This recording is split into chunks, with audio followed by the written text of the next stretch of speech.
Thank you very much, Michael. And fantastic to see some big names on there. But the news is that even though he wrote a fantastic piece for us this morning in one of the national newspapers, we didn't create this campaign for Sir Richard Branson, much as we admire him, and we're delighted he supports our work. We created it in truth for the stars of the future, and of all ages, by the way. And so just to give you an inkling into what that looks like, I'd love to invite 3 of our guests this morning, and that means Samata, Angel, Rajib Day, and Eugenio to join me on the stage just for a few brief moments and questions. Please welcome some of our guests today. Fantastic.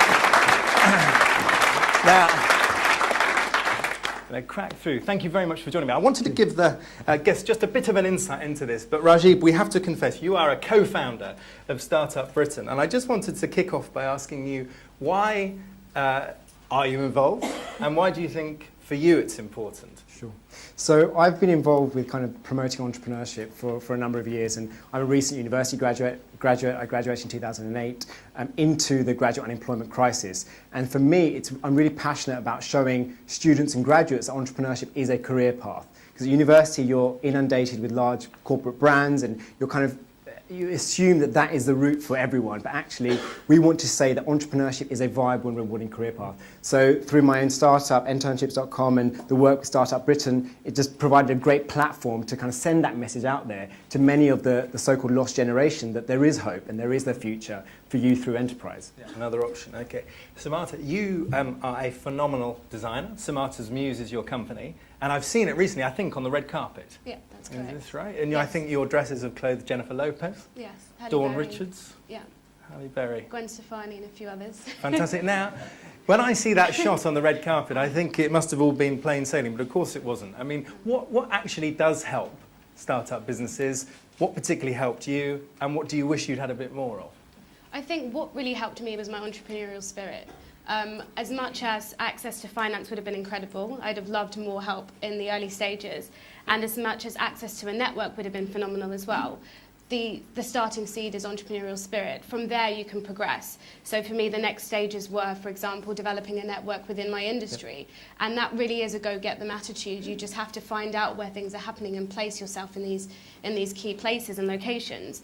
Another thing that did help me was a mentor. Mm-hmm. And I was fortunate to happen upon a mentor fairly early on in the form of Terry Mansfield, who, very deeply involved in NatMags. Yeah. And what he did for me was act as a sounding board during periods of frustration, just to let me know that, there is a light at the end of the tunnel, yes. So to speak. So the mentor is a key element for me, something that I feel all entrepreneurs need. Yeah. The network is obviously incredibly important as well.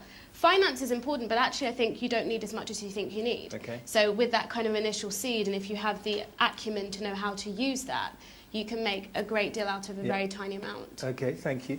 Now, I think I'm right in saying you're a graduate of the National Enterprise Academy with Peter here this morning, but you're starting your own businesses now, aren't you? Just give me a quick flavour of the sort of businesses you're starting at the moment. Right now, I recently made managing director of one of my dad's businesses now. So what we're doing is international trade. Yep. So me, while I was at the academy, I won Entrepreneur of the Year. So my dad felt like this is the right time for me to sort of take over and promote enterprise within Britain. Yeah. So international trade. Let me ask you on that. We hope and we confess to being inspired by the Startup America partnership, but we hope that the ripples will go out from today and somebody will say, well, there seems to be something going on in Britain around startups. And you spoke recently about what it means to be British, and particularly the opportunity for British business. How do you see that? For me, the opportunity for British business, as far as I think it's a mindset in Britain, and I feel in order for you to sort of promote yourself and to really develop in business, like you said, the entrepreneurial spirit, you need to have that right mindset, and the opportunity's there. You don't need as much money as Marta said you need, and I think just really pushing forward and progressing is really the way forward. And have we got the ingredients we need in Britain? Do we require definitely. some extras? Definitely. I think Peter Jones is showing that with the National Enterprise Academy, that we have it. Everything's around us. It's just for us to sort of move forward. Yeah. And through mentorships, through organisations such as this, we can definitely move forward with this. Yeah, got it. Well, I wanted to ask you, particularly about schools and universities. We've all been through school. Things, of course, have changed a lot. But what do we actually need to do more of at school? to promote this enterprise culture, and what do we need to do a little bit less of, any of you? Perhaps bringing more entrepreneurs into universities, I guest lecture in London College of Fashion. I mentor students there. And so I am their connection to the concept of an entrepreneur. So if we can bring more entrepreneurs into universities, into schools, and make them a relatable and tangible concept, not just something that seems like a career path for people who are older, bring them into schools and engage with students. Rajib, is that changing?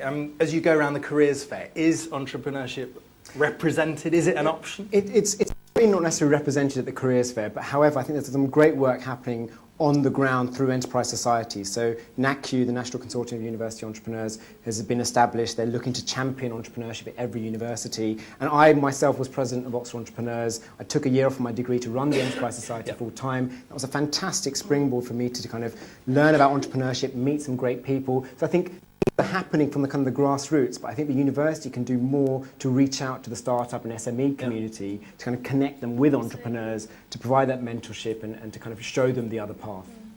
Okay, I couldn't let this moment pass without alluding to some of our guests from government here today, of the highest degree, I might add. So let's not waste this opportunity to send a message to the Secretary of State, to the Prime Minister, about what government could or perhaps should be doing a little bit differently. And they won't thank us for pulling our punches on this. So maybe, Ayo.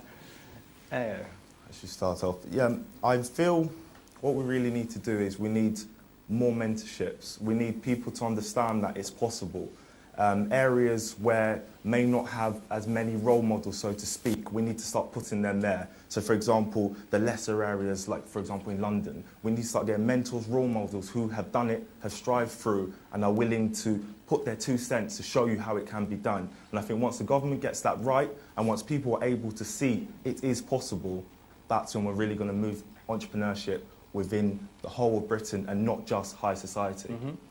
And Raj, if I can bring you in on that with a bit more challenging of a question, I suppose. I mean, what is the role for government in that? Because we're not suggesting that government send its own mentors there. No, I mean, no. It's a line to tread. Where do you sit on Well, that? I think Startup Britain is a perfect example of that. It's a private sector-led initiative where the government, and through the example here through the senior ministers present, are supporting it. So I think it's kind of a facilitator role, Yes. And also to cut the red tape, which they've done to a certain extent with the budget, and to be very pro-enterprise. So I think it's to be that facilitator and to also listen to entrepreneurs and hear their challenges firsthand. And Startup Britain is a perfect example of that vehicle. Okay, not that we're biased. Not that we're biased at all. No, Of course. Samantha, one thing that you'd like the Prime Minister to take on board in this context? One thing, okay. Cut it down. No pressure. It's not a problem, not a problem. Okay, well, they've basically hit the nail on the head with all of the other key elements. So I think what entrepreneurs within Britain really need is encouragement and acknowledgement. For me, the things that kept me going during the lows, because it's a very draining journey, and obviously you see a picture from the red carpet and I'm there with James and Susie Cameron, and you know that looks fantastic, but actually it's such a draining and long journey to get to that point. That's the film director. You haven't got his name wrong, have Sorry, you? no, I haven't. That's a separate Cameron. Extremely sorry. Let's clarify That would be, the movie director. But what you don't see is the long, dark hours. And there are so many young, incredibly enthusiastic and passionate entrepreneurs who just want to get a little bit of a spotlight and a little bit of a well done, you're going in the right direction.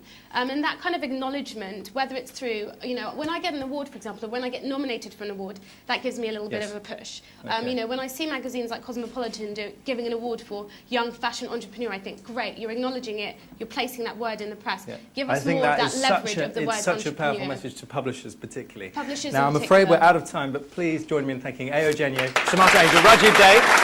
Thank you, peace. Thanks, guys.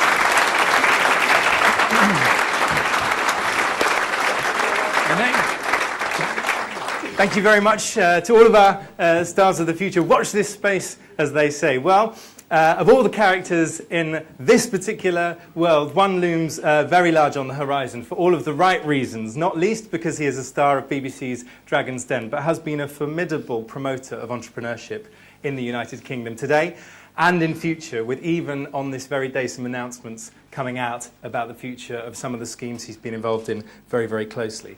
To speak about his passion for this subject, please welcome Peter Jones.